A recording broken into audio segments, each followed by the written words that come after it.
नमस्कार. बघा, शेतकरी आर्थिक सक्षमीकरणासाठी तसेच शेती करत असताना आर्थिक मदत व्हावी हा उद्देश डोळ्यासमोर ठेवून केंद्रातील मोदी सरकारने 2019 साली पंतप्रधान किसान सन्मान निधी योजना सुरू केली होती. ज्या योजनेअंतर्गत कमी उत्पन्न किंवा अल्पभूधारक म्हणजे ज्या शेतकऱ्यांचं क्षेत्र 5 एकरपेक्षा कमी आहे अशा शेतकऱ्यांना दरवर्षी 6,000 रुपये आर्थिक मदत ही केली जाते. कधीपासून? 2019 पासून केली जाते.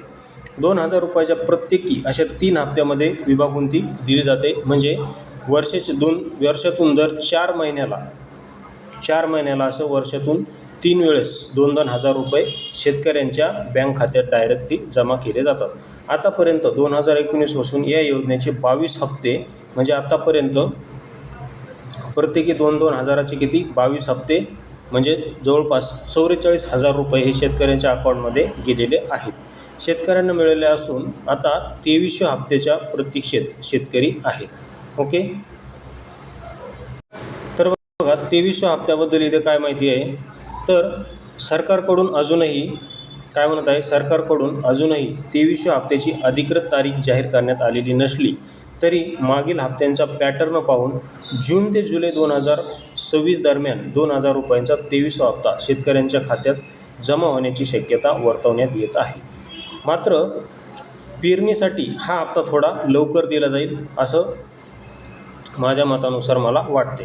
13 मार्च कारण पहिला हप्ता जो 13 मार्चला आला होता तो ॲक्च्युअली फेब्रुवारीमध्ये येणार होता. कधी येणार होता? फेब्रुवारीमध्ये येणार होता. मात्र त्याला 1 महिना उशीर झाला होता.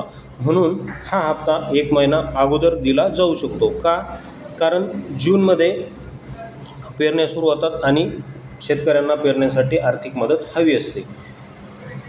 त्यामुळे हा हप्ता जूनच्या जास्तीत जास्त एंडिंगपर्यंत दिला जाईल. जुलै उजाडणार नाही. ओके, तर अशा प्रकारची ही महत्त्वपूर्ण माहिती होती. व्हिडिओ पाहिल्याबद्दल धन्यवाद.